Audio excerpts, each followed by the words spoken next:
I went to undergrad at University of Pennsylvania in Philadelphia.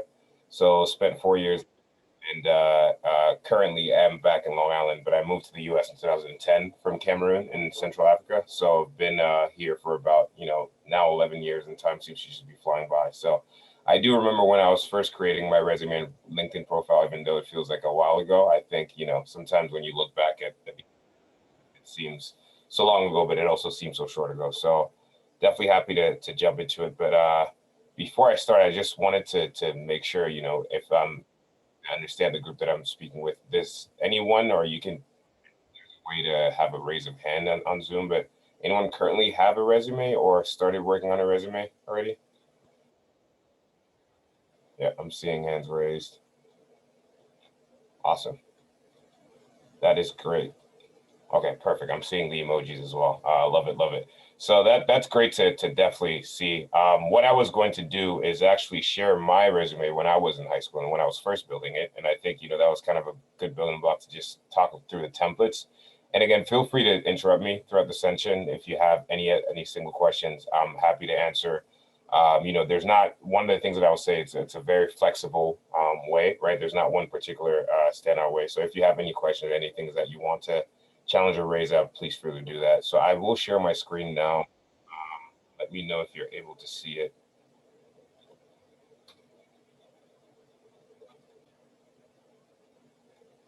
Just wanted to wait for confirmation. Is everyone able to see? Yes. Yes. Awesome. All right. Perfect. So this is my resume actually in my senior year after I'd gotten in to school. And this is how it looked like. And I wanted to do kind of before and after, right? So this way I was, the way I went through it was I was, using a template that I was kind of given based off of my sister and other people that I said from an academic standpoint. So I had, the general template that you usually see in a resume, which is obviously in the big first box, right? It's going to be your name, right? It's going to be your address, big and center. The reason that's obviously important is for a way to contact you, and also you usually have your email address, right? The main thing that is really important when you are in high school versus when you, and this is where I'll go into the after, but the main thing when you are in high school, especially if you have gone into college, right? Your education, especially when it comes to not just the school, but the relevant experience. So for me, I knew that I wanted to go into business, right? So after putting in my school, I'd say I hadn't even gotten into the UPenn yet, right? I had, relevant experiences that I had, before that, where I would list, for example, classes such as statistics, such as mathematics, or things that were skills that I wanted to have in my career standpoint. So in this case, I was already admitted. So I had, the first one that I listed was my expected, school and expected graduation. And anytime you are in school, the way the format is usually is that you put that and you always put in parentheses you're not yet graduated. I know someone just came off mute. Is there a question, Abdel? No? Okay. No problem. So for my high school experience, the relevant date and the relevant piece, right, where I had already received my diploma, I put in the relevant activities I was also involved in because, one of the things that you will see, is when you're building a resume, you're building it to show your skills and your leadership qualities as well, right? So when a school is looking at it or when an internship is looking at it, right, or a firm, they want to see if there were any things that you did as a leader, right, or any sort of experiences that were extracurricular that were your involvements there. So one of the things that I was very passionate about, right, that I was involved in was Model UN, and I was able to be the vice president of the club, right? And I wanted to go into international studies. So you see, that's directly relevant to what I really wanted to get into, as well as business. French Honor Society, obviously that's one of the things that you would want to highlight just because that is an academic achievement for you and in terms of lawyer. Mock trial as well as something that I was involved in, as well as the math team and National Honor Society, right? So you see these different not only things where I was involved in from an activity standpoint, but where I potentially opportunity to there. And I'll stop there. If there's anyone who has any questions just from the first section of it, please feel free to let me know. Nope. Okay. So in terms of my experience, then that's one of the other relevant sections, right? So this was actually what I used, this specific resume, when I was first in my freshman year when I applied to like my first job in college. So this was very, very relevant for me. Again, there's certain things that you were doing or any activities or jobs where you felt as though you actually had directly relevant experience that could apply. So one of the things that I did was there was a newspaper called the Undergraduate Times online, and I used to write for them, right? So I kind of put that in terms of the things that I published as well as the specific experience.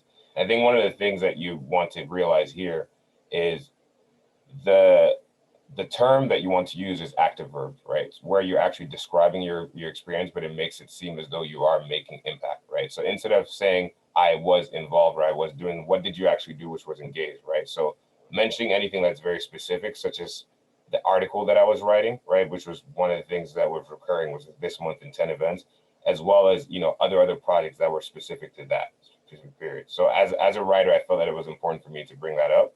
And then, another thing that I was really big on was just tutoring when I was in high school. So I was working for Mathnasium. I know there's a lot of centers, you might have heard of them, but what did I actually do, which was there, right? The relevant thing is, all right, this is the subject matter that I was teaching, right? But also this was the range of students that I was teaching that was there, right? And those were the two experiences that I had, but those were impactful for me. And I felt as though, I should have highlighted the experience in a way that actually communicated a very specific subject matter as well as a very specific audience there. Does the experience piece make sense? Awesome. Another thing that I felt, that is usually on the resume, you probably see is skills, right? And this is where I'll actually, when I do the before and after, there's one section that I had forgotten to include originally, but in my current resume, you'll see that I did. But skills are things that you've learned and you feel like are directly relevant to what you want to get into. So in terms of skills, one of the advice, right, is that you don't stretch it, right? If you actually put something as a skill, make sure that it is a skill because someone can ask you about it or someone can ask you to prove it. So for example, I put, tutoring because I was able to do that, counseling as well, and mentorship because I had started doing that, right? But sometimes you do have people that put a lot into that, right? Like, one of the skills that or interests that you may have, right, is investing. But if you're not necessarily as, delve into it, someone can directly ask you that question, like, hey, how are you able to acquire the skill, develop it? And things that I put in my skills, right, were directly relevant to the experiences that I was able to do and what I actually went through in terms of classes in high school, as well as my experience in terms of the jobs that I directly had. And then the last section that I had, again, this was up until my freshman year, was honors and awards, right? So things that I was able to achieve in high school that I felt were relevant, right, and showed just that from an academic achievement standpoint. It was great to just highlight that, right, in terms of the format, right? So you would see, which is the award, who actually had the award that was next, and then the date that I got the award there, right? And I think just to summarize, from my first resume perspective, right, when I was graduating from high school and getting into college, I felt as though this, I don't necessarily have as much experience as it pertains to just jobs relevant, right? Like an internship. But what was really important to highlight was just an academic achievement standpoint, right? Especially as I'm getting into school and I want to show that, I am someone that is hardworking. I am someone that wants to go out there and learn, right? And once I started getting the more direct, relevant experience, that's when I changed my resume format to what you will see now. But before I go on to the now version of it, is there any other questions just based off of what I already presented? And don't be shy. I'm happy to answer literally any questions. So, no. Yes. Yeah, of course. So this resume, you used it for a certain position?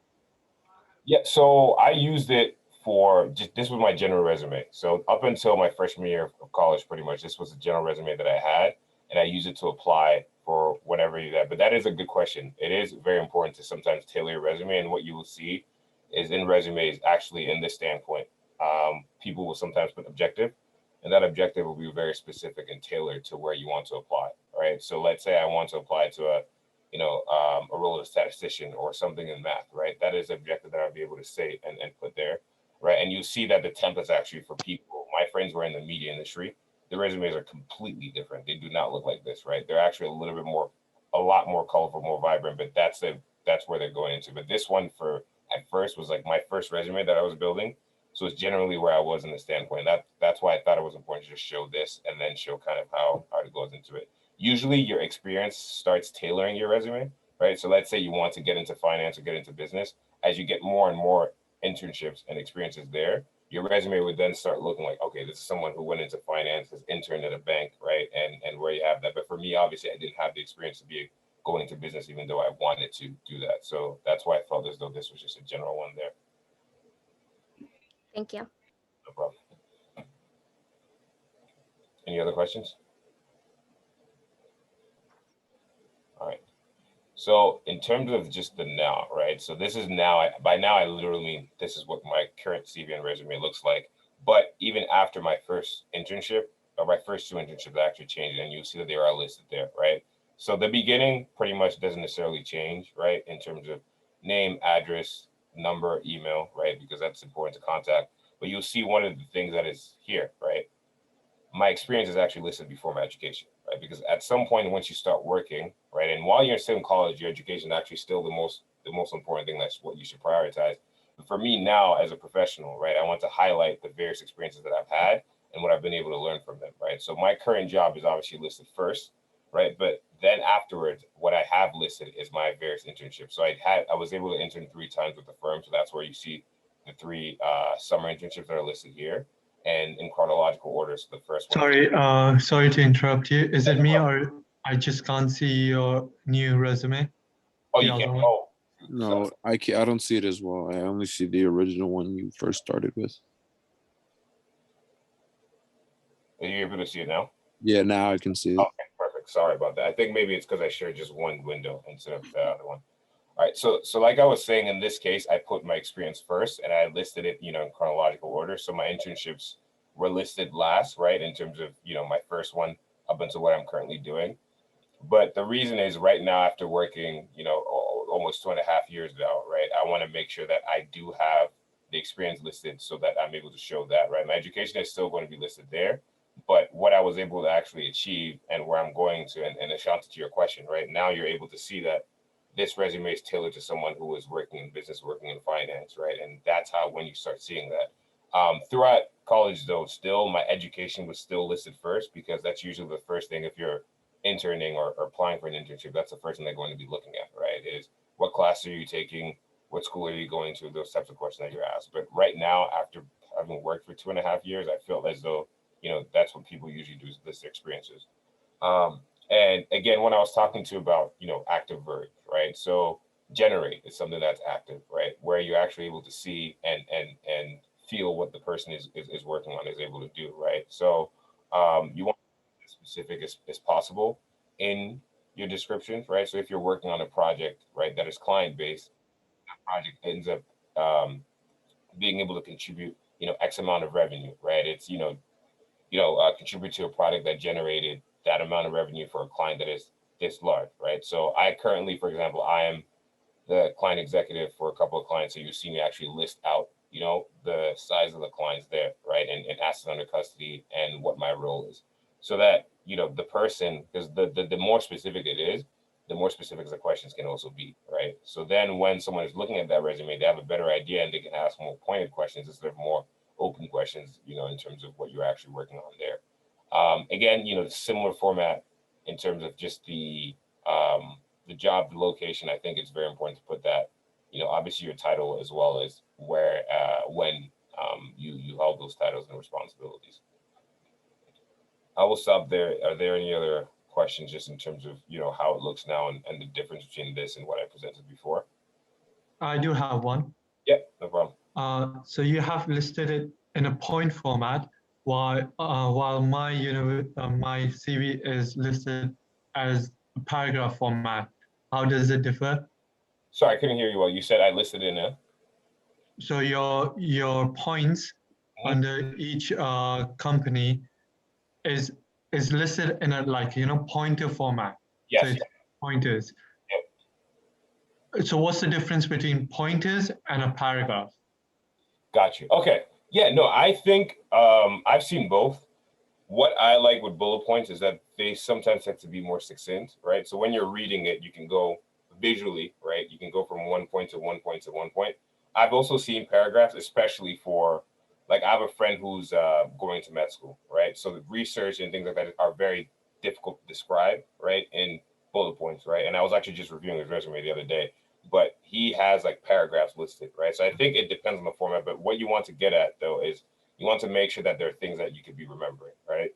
Because at the end of the day, right, it's going to be very, very hard for someone when they're reading it, and if they're not able to get, certain specific points or, certain memories or things that they can actually remember from there, because they're going to be scanning it, right? So I think that's why I like the bullet point format, because it forces me to be like, all right, what active verbs do I actually want to choose? And what do I want the person who's reading to get out of it, right? If they could summarize it in 3 to 4 points, right? Because at the end of the day, when you read things in your head, you memorize them and you think about points, or when you think about studying for school and things like that, right? So that's what is helpful for me visually when I'm writing it, but also I think about the person and how they're going to be remembering the resume afterwards. Does that kind of answer your question? Yes. Could you also tell me, I know you gave me like a brief answer, but which one is better? Like which one should be done? I'm a bit. I like bullet points. I just prefer that just because I think as I'm reading it, it makes it more visually just easier to read and easier to remember things from it. It doesn't have to be the specific way I've listed the bullet points, right? But kind of you can indent it or whatnot, whatever the format is. But I think it's just easy to get out of it, right? Especially if I'm scanning multiple resumes, right? The first words that I'm reading, right, are the bullet points bring that up to you as a visual cue when you're reading them. So I think that I prefer just the bullet points. And again, it depends on the fields. Like, like I know professors who have CVs and they're very, very extensive and they have to put the paragraphs because it's all research based, but I prefer bullet points. All right, thank you. I know someone had raised their hand. Price. Selena, I see you had raised your hand. Do you have a question as well? Hi, yeah. I see that you've listed 4 professional experiences. I'm a junior right now, so I have 6 at the moment. How many do you feel is like the kind of max amount of experiences you can put on a resume? It's a great question. I don't think I'm not a big believer of limiting the number of experiences. What I think of is actually more so, generally speaking, the rule of thumb is, right, if you can, especially if you're first starting your career, if you can keep your resume to 1 page, right, that's where, I would start getting more concerned about, right, because at the end of the day, you want someone to be able to read it and summarize it, right? So if you can fit the 6 and not obviously just try to squeeze them in and in small font, because I'll tell you that as someone who's reviewed resumes, right, that can get very, very intricate in terms of reading it. But I think if they're very relevant, you definitely can, because at the end of the day, it's been painting a story, right? And it's painting your professional career and your background. So like I used to have professional experience actually in my college resume, not only, my internships, but also the clubs I was involved in. So I think at some point I had 5 to 6 as well, right? So I would say that you definitely can put as much as you want and as much as you feel is relevant to your job. That's the other thing, right? If you've had maybe professional experiences and you're trying to go into business, right? And there's maybe 3 or 4 that are more relevant to that field, right? I would say, obviously prioritize those, right? Still list them in chronological order, but prioritize those because they'll speak more to where you want to get at and what type of job you want to apply to. Does that make sense? Yeah, that makes sense. Thank you. Is there any other questions? Yes, I have a quick question. This is regarding the font size. Mhm. I see that yours is 10. Yeah. And because we want to keep it 1 page, is the lowest we can go Times New Roman 10, or is your entire resume in 10, or I think like the headers are like 12? Yeah, so everything apart from, I think pretty much everything is in 10. And that's one of the things that I would actually recommend because it makes it easier to read right through. Some of the headers can be a little bit bigger, and my name obviously is bigger, but I kept everything at 10. And I felt, one of the big things is print it out, right, and read it yourself and see how it looks. And this is one of the things also this is different, right, because college is very tricky. In college, we're used to working on cheat sheets or crib sheets, whatever the classes is, so that you can put it at 5 and you can actually read it for the exam. But in this case, it's someone is not trying to read all of that. Someone is trying to get the snapshot. So I thought 10 when I printed it and I read it legibly just made sense as I was going through it, and I could scan different points of it. So because sometimes it's hard to obviously see on the screen, but once you actually print out the resume, right, and you see it yourself or open it in a PDF format, right, and see how it does look, I think that's a good way to present it. But I think 10 is where I decided to keep mine at. and it forced me to have the more relevant bullet points there. So, and there's something that I'll keep editing as well, right? That every single, maybe every other 6 months or every year, right? Because I want to go back to it and change it as I look at other things too. So.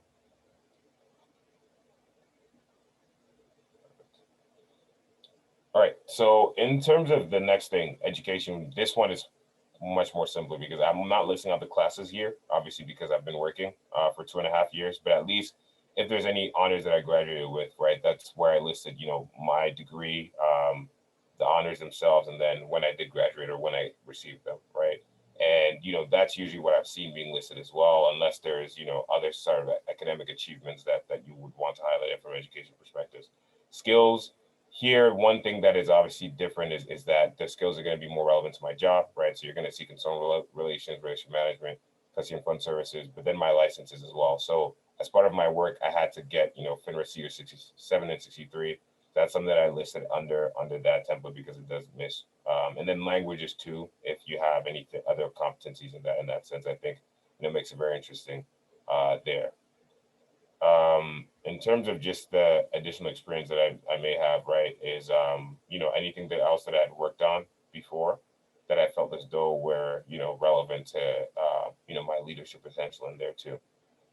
And one thing that I would say is especially in college, because this one is more, more tilted to fresh experience, but there's another section, interest, right? And I think that that's one thing that sometimes people ignore, or maybe if they overlook how important it is, right? Because I think interest is really what differentiates one another as human beings, but also can make the conversation more interesting. So to give you a live example, I played rugby when I was in college, and I put that in terms of my interest, right? And my first internship interview, the person and I spoke for about 20 minutes. I'm not even exaggerating, about rugby.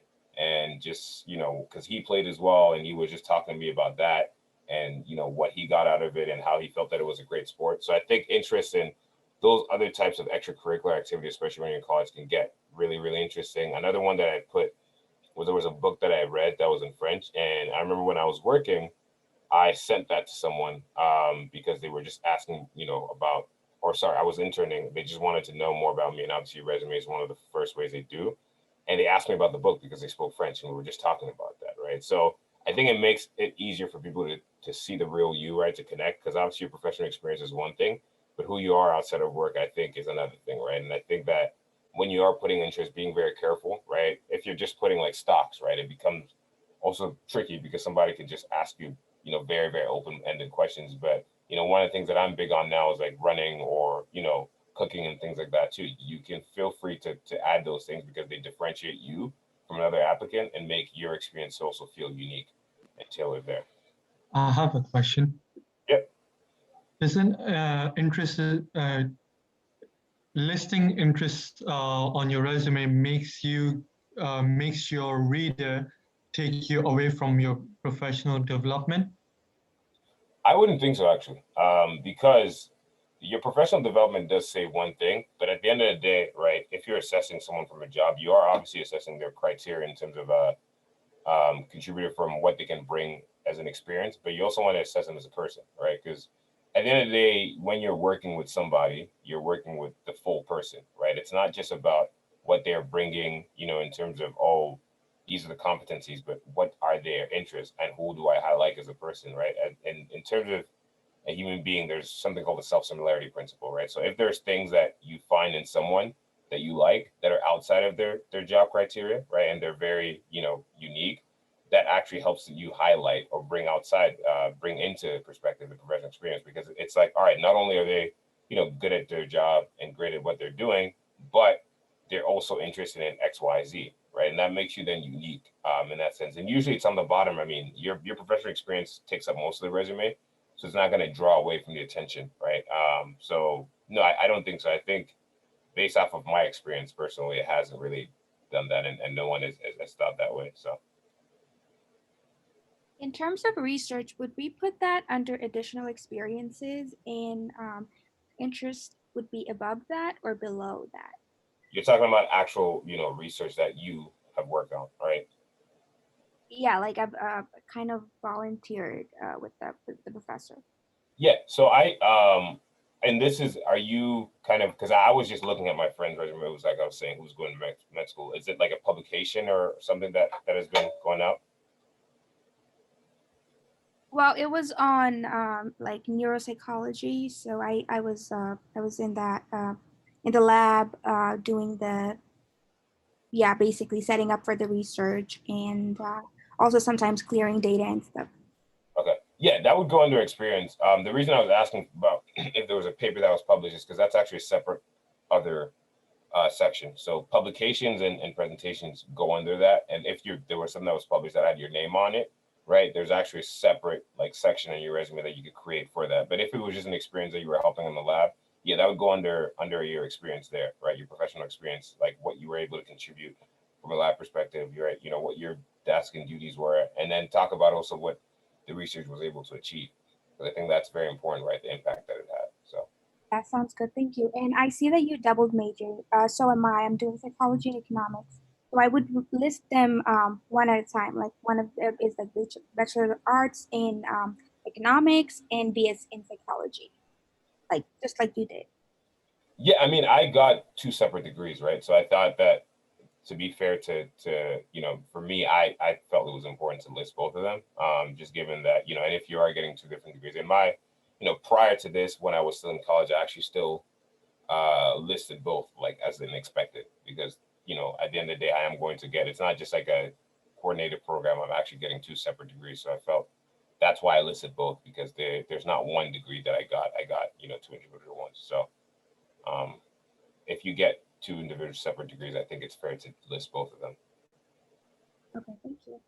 Sorry. You said No, go ahead. Sorry. Oh, sorry. You said you played rugby in college, right? Yep. So I played baseball, but I have the category as athletics, not as interests. Is that fine, or do you Yeah. recommend? So if you're, I mean, you can even put it in terms of like any additional experience that you do have as well, right? So not only can you list it at an interest, you can also list it at just, you know, like depending on what your position is, right? Like, or any activities that you're involved in, right? Because activities is also another section. So in this case, obviously, you know, I'm not in a place where like there's the separate activities. Like I do other things that I can list in my professional experience, right? Such as the volunteer and the mentorship that I do. But you could have a whole section for activities, and that's where you could list it. And I mean, baseball is also an interest of yours, so you can feel free to add it again um, under interest. But yeah, activity is a section where you could put that there. And then my follow-up question is, so I did this, I guess, a program, and I got like a certification for it, but I was really unsure of what category that goes under. But it was only like a 4-week program. Well, no, it was a 6-week program, but it wasn't. So it was like I'll tell you right. It was like a career development certification. Mm-hmm. So that you could definitely put in your experience, any career development, right? Where you're talking to people about, you know, anything work related in terms of, you know, developing your professional skills. When I get to LinkedIn, and I'll show my profile, I did like Jumpstart, right? And Jumpstart was one of the things that I did also list in my resume at the time, because it was important, right? And it's something that is related to what I was able to do, right? And network with different people. So I think that can definitely go under experience, because you had the experience of those workshops and talking to various people there. So, Okay, thank you. Uh, Sorry, I have one more question. yeah, no problem. What about listing a minor? Do you think it's good to list because the certification I'll get, it will not say that I have a minor, but the university allows me to do a minor. So how does that work? Yeah, you can, I mean, you can definitely list out a minor. And while you can, I would say listing out a minor is very fair. You can list out even direct, you know, coursework experience, and anything major or minor related or degrees that you're going to be able to get is definitely fair game in terms of listing them, for sure.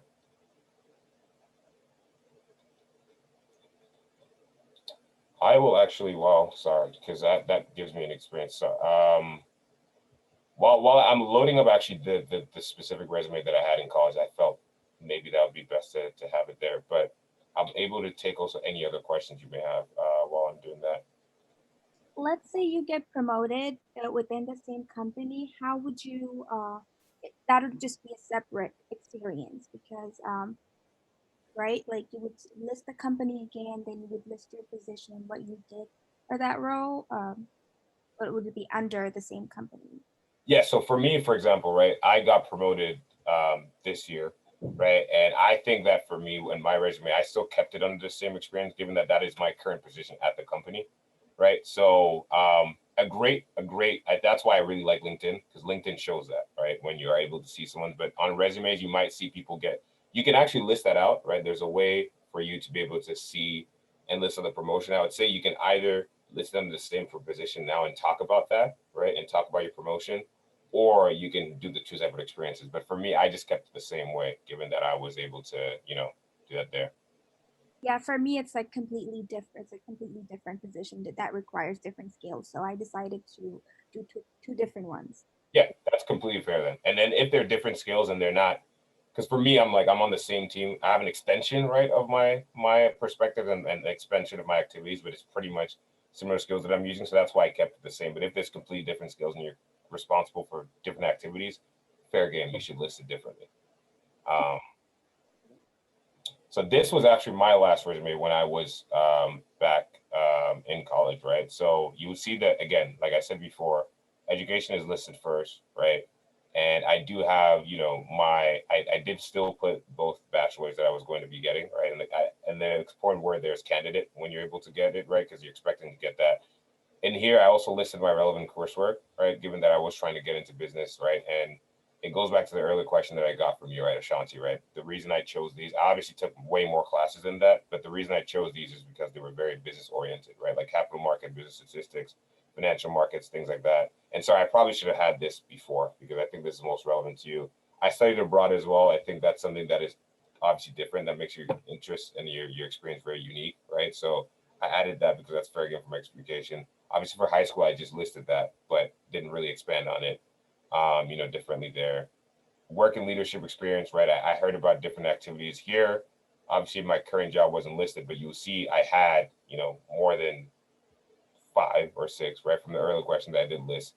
But the bullet points were obviously very, short and more to the point. Meanwhile, in the other one that I had, right, there were 4, but they were very expansive, right? So in this case, I was listing out not only my internships, but things that I worked on at school, right? So I was a teaching assistant for some of the classes that so I thought that was very important to highlight. Various clubs and activities that I was in, right? Where I was actually, either had a leadership position or helped run certain things in our organization there. But obviously my internship experiences and my teaching assistant positions where you see that took the majority here. It's a very similar format though in terms of just the way I listed it in the time period there. Remember I was talking the earlier question, Edgar, activities. My rugby thing was listed there, right? In terms of when I played. And that's why I think you could put that as a section. Obviously, if you're a captain or something, right, you can put that actually under leadership activities because that is a leadership position. But I thought that was, important to highlight, and I put that on activities. Then skills and interests was what I had as my last category. Similar thing as before. And then you see, literally, I had music by Kendrick Lamar in my interest, like because I love Kendrick Lamar and I love his music. And I got, believe it or not, people ask me questions about that, and were very interesting conversations. Rugby, the book that I was talking about, this is the book that I got, and I watched the Premier League. Those are my interests. Like that's me, and I think that makes it different because when you're reading it, obviously a lot of people has different experiences. But if you want to really keep in mind, like, hey, what does someone like, or what is someone like, right, as a person? All right, you read that, and interest can really sink into your mind, especially if there's one thing that stands out. Like that book, I got like 3 questions on that. Like, oh, what is it about? Can you talk more about it? So, are there any other questions here? I mean, this is very similar, and I know that we're maybe coming close to time soon, but it's very similar to what I'm going to go through in terms of LinkedIn. But I thought this visual though was probably the best once you have it, since this is what I used when I was in college. But I want to make sure that I'm able to, answer questions, especially on this template here. I saw that you added professional licenses on your other resume. Yep. And I saw, like I've been hearing that the series 6, 7, and 63 are some of the more popular ones to get. I was just curious when in like your educational and professional timeline you got those. Oh, I got them after I graduated. I needed to get them to do my job. So this was 2018. So part of my training was I needed to also get the series test. So I did not get them when I was in college because I didn't need them when I was in college, but it was after I graduated, and that was part of the requirements of me working right now. Okay, thank you. I have a quick I question. have a question, but my background is very loud, so if you don't mind, I'm gonna type it in the chat. Perfect, no problem. And Thank Heidi, you. while she's typing, I think you were off, right, as well, if you want to ask. Yes, I wanted to know if you still add the objective to your resume, like if you I currently have don't. to. Oh, I'm sorry. You can, and if you're applying, for example, for a specific job. So I think this resume, right? Let's say sophomore year wasn't as extensive, but when I was applying, I did have an objective there. I don't know if it's still the norm where you have to or not, but I think it still helps, right? When you're listing your resume, I've seen resumes with objectives from several candidates that I've reviewed, so you can still definitely list it. And I think that it does, make it more tailored there to the job that you're applying to, right? So if I Okay. was in business, right? Objective, right? Start in the financial services under, like obtain a skill in financial services, focus on investment banking or something like that. Okay, got it. I Thank got a you. I'm sorry. I got a different question for most. Let's say you volunteer to help someone running for office to fundraise and fund call and all that. Where would you fit that in your resume? Definitely work in leadership experience. I mean, that is I know it's volunteer, but I mean, not everything needs to be something that you get paid for, right? But that is huge. I mean, you were able to basically help do what kind of, people who are working for VCs and Ps are doing. So I think that would definitely go in your leadership experience and describe it in a way, right? Like that is something where make sure you're using active verbs, list out the actual amount that you were able to fundraise, right? Because that makes it, again, stand out more, right? You want to make sure that the person is able to be aware of what you're actually using there. So trying to go to the chat, but I don't know. All right, thank you. No problem. Was the question posted in the chat? Sorry, I don't know if my screen isn't. Yeah, it was posted. I can read it to you. It says, how do you show and not tell your experiences on your resume? That's a great question. And I hate to go back to, but active verbs are really what do it, right? I think when you're reading something, and by that, let me just define it, right? Impact. When you are doing something and you want to show and not just tell, the impact can really get communicated across with really active verbs, right? Like what were you able to do? Because when you're reading that, you're kind of reading it in the shoes of the person, right? So if there's something where you did something specific and you had that impact, right? Like for example, the fundraising standpoint, right? Raised X amount of revenue for this period, and this brought X amount of investors. It's like, all right, this is what you did, and this is what I show it because I had the raise this amount of revenue. That's an active verb. I listed the specifics, which was the actual revenue, as well as the specifics of the position and the number of people that I was able to get. So I think the active verb, making sure that you can be as specific as possible when you're describing something. And if you can't, right, just try to think about it like, hey, if I was able to just summarize it, right, and bring it up to a person, and I wanted them to remember 3 things. And that's how I thought of my experiences in my resume. Like, all right, what are the 3 main things that I did that I would want someone to remember?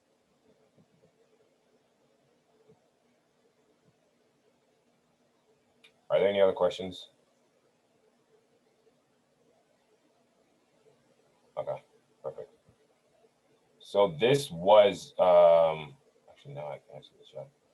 Oh, sorry, there are questions. So now I'm able to see it. So I see you're completing a degree in psychology and I have 8 years of professional experience.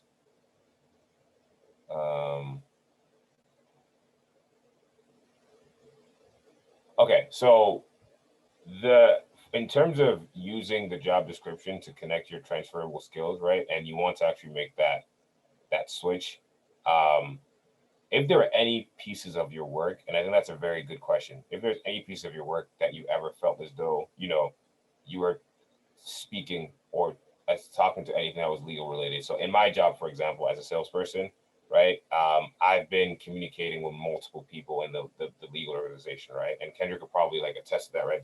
We talk to a lot of different people. So if I wanted to go into legal, one of the ways that I could pivot that is talking about contractual work that I've done, right, on behalf of clients, right, lawyers that I've spoken to in the firm, right, what I've been able to get out of that, right, and what I've been able to contribute from a legal standpoint, right, because I think contract review, I work with U.S. public funds, so that's like every single thing that we do, right, is all right, what are the contractual elements, what are the hot button lists, what are the items that we think are important, right, and where should that fit? So I think bringing up any relevant experience there, right, from a legal standpoint, and if you want to go into the legal field and, because obviously the sector you want to work into and the sector is financial services, right, or private work that you want to do for finance, I think even if you don't necessarily bring it out as much, the fact that you have financial experience makes you as a candidate, right, if say you're going to law school, that makes it and enhances it because I think you brought the idea and the experience from the finance industry, right? So I've seen multiple people do that, but anything where you felt as though you did work,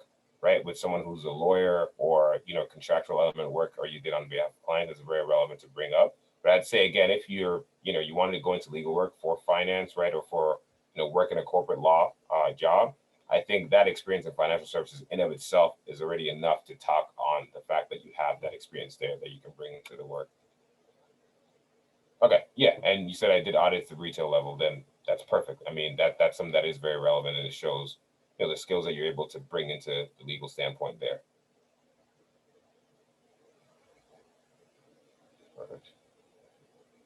All right, so just with the time that we have left, I thought it'd be just useful to just go through LinkedIn. I think everyone at this point has one or probably has already heard of it, but I think one of the things that I want to highlight here, right, is the different pieces of what you see on LinkedIn versus what you see on the resume, and what makes LinkedIn much more attractive sometimes, right, is number one, I'm assuming, let me first ask the same thing. Do most people have a LinkedIn?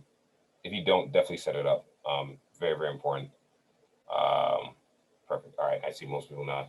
So this is the visual resume, right? If I was to summarize LinkedIn, and it is more than that now because it's more of a social network, and we can get into that really quickly. But everything that I talked about on my resume is listed on LinkedIn, right, on a more visual standpoint. So I think as the world is actually even becoming more and more virtual, right? But this is happening before. You're not always going to connect with someone and give them your resume right in person. So a way to easily see what someone is doing is having their LinkedIn, going through it and seeing their experience, right? So very much similar to what I listed before in terms of the activities I was involved in, right? You'll see my teaching assistant work, my experience here. I was talking about in terms of promotion, right? That shows it very directly, right? So I think, for the question I got before, LinkedIn, that's a great way to just show that, right? And it says it's kind of like a ladder step.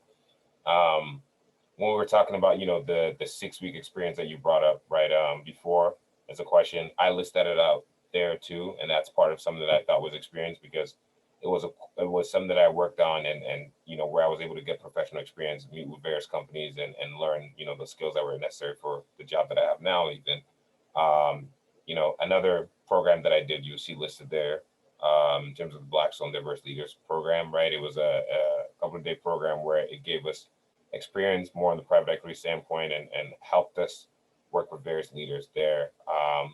And again, a lot of the same of what you saw listed in my actual resume there, right? So I think that's one thing that makes LinkedIn, I think, much more visually appealing, right? It seems kind of like, okay, this is a timeline of the person, right? I mean, at this point in my career, I don't think many people will go down all the way to that, right? So at some point I might even update it and take out some of the other things, right? Because most of the time, right, when you were talking to people who are very seasoned in their experiences, right, they might not even list out what they did when they were in college. They might just list out the college there, right? So education, same thing.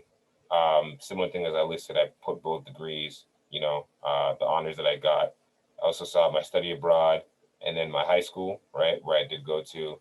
Volunteer experience was also listed here, right, in terms of when I was tutoring, things that I did in college and where else I thought was interesting to highlight. And here you can specifically, bring that up. And, even 2.5 years, and I still have it in because I think that it's very relevant to what I still want to do in that standpoint, right? So teaching, math and other skills like that, and volunteering as it pertains to like sub-Saharan African education is something I'm very passionate about. So that's why I still keep this. And yep, Selena, I know you raised your hand. Do you have a question? Yeah, I was curious if the descriptions you put on your LinkedIn are the same as the descriptions on your resume. So for some of them, they are. To be fair, for my work-related ones, I have not expanded as much as I did, just given the fact that I thought that for this, right, it kind of gives you a snapshot and an idea, right, with where I might go back and actually change it in that sense. But for some of them, they are because I thought, like for example, when I was tutoring back in high school, what I wanted to actually bring that out. But other things, I thought it was just more about listing the experience and where I was working at, right? That I wanted to highlight more than the actual detail. Right. And the detail is, oh, you can read my resume or we can have a conversation. But I've seen people do both and list out. And I'd recommend that if you do want to make sure someone can see that, right, is listing out the bullets there. And also, I didn't want my, if I listed that for every single thing that I had on there, right, it would be very, very like a very big profile. And I didn't necessarily want that to be the case. Yeah. Thank you. I think there's other hands raised. And Antonio, I see it. Yeah. Hey, Billy, how are you? Good. How are you? Good. Question for you. Do you think depending on the industry that you're in, that as far as the image you select should be more of a professional headshot or potentially something that showcases more of your personality in an image? Yeah, I mean, it depends on the industry. I think, mine is very standard for maybe you see in finance, but I've seen people in media, obviously, that don't, right? So I think it depends on the industry and depends on how you want to portray yourself, right? Like I know a CIO of a pension fund and his image is not a suit and tie. It's actually him in a shirt, like smiling, right? So, but he's also a CIO of a pension fund. So maybe that's why he's able to do that. But I think, yeah, it definitely depends on your industry. Depends on how you do want to portray yourself. But, the more professional-ish in terms of at least look, right? Like a selfie with your phone is not going to be considered as professional as like a professional picture, right? So that's where it really depends. I know there was another hand raised, but I couldn't catch who that was. Quick question. Where would you list this type of program that we're in right now? Would you list it as experience, or would it take more of a backseat role as part of the education because we're still technically all in school while Yeah. participating in the program? Yeah, I mean, no, it is an experience. Like you saw me list this workshop that I did for BCG or Jumpstart, right? I think it is an experience while you're there, right? You're learning these different skills and networking as well with members of the industry, the finance industry. So I would list it as part of experience, definitely. And where I would say it was different, like let's say if it was a club and that's what the club got you into this, right? Or had you participate in this, then it would be like, all right, I could list it under the activities that were in the club there. But I think it's an experience for sure.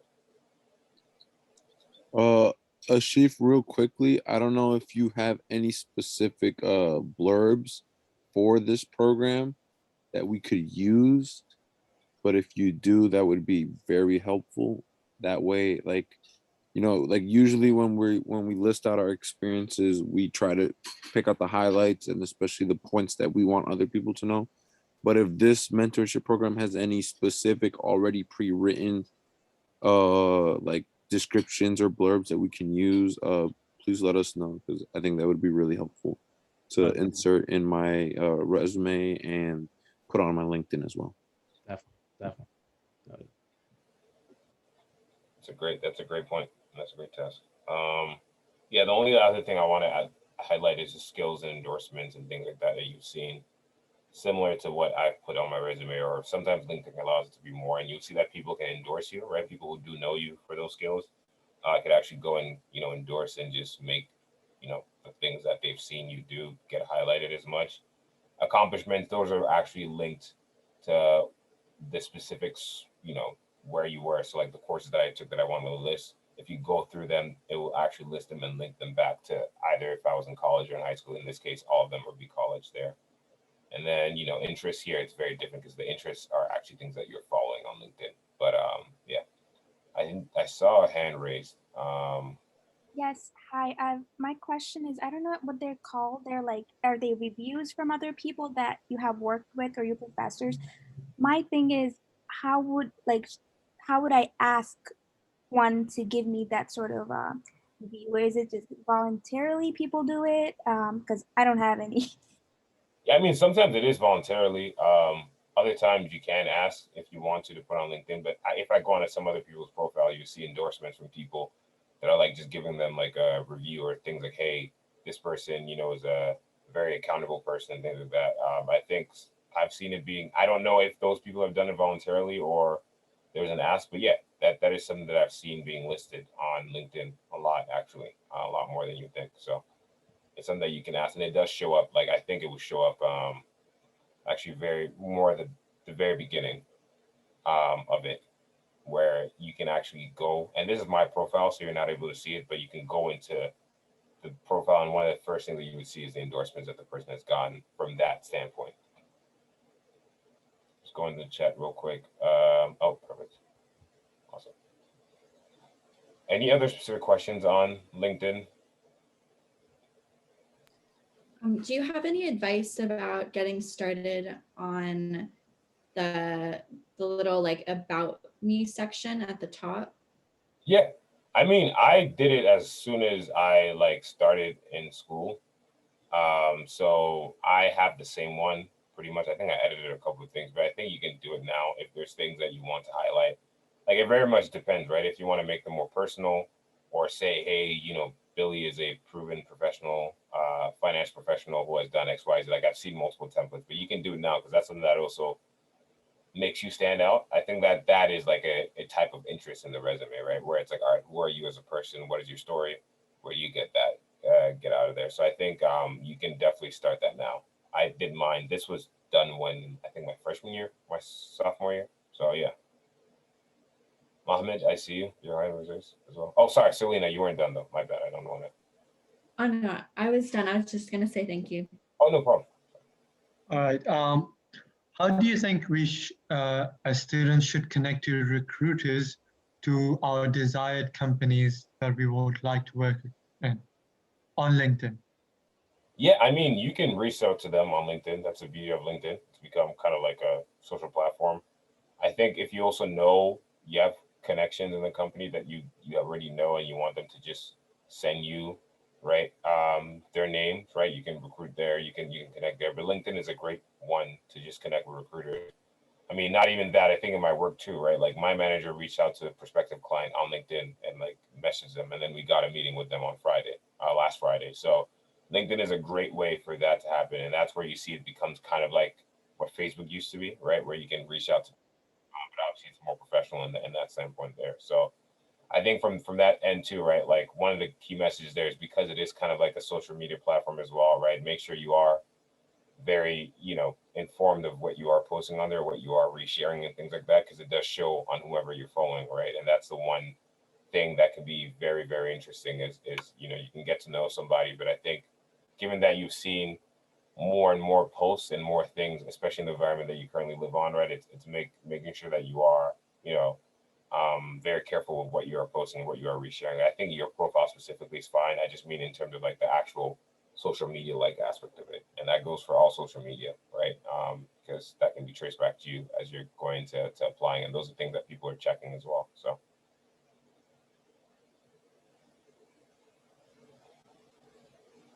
Any last minute questions? I know we're at the top of the hour, but if you, I mean, my homework to you guys, not homework, but connect with me on LinkedIn. I mean, I'm happy to connect with all of you guys and answer any other questions you have there. So that is my assignment. And if you guys don't connect with me, you've not passed it. I'm joking. There's no assignment, but yeah, definitely make sure to do that. It was definitely a pleasure speaking with you. I don't know if there's any other questions, but I know we're at the top of the hour and you probably have a busy schedule. So, All right, thank you for taking time. of course, yeah, no. All right. So, folks, we have 2 more events scheduled in the coming weeks. The links to RSVP are in the chat below. So if you want to take a look, definitely do so. And thanks again so much for your time. Really appreciate it. And have a good one. Take care, everyone. Thanks, everyone. Chief. Yeah. How are you? Good. Hold on one second.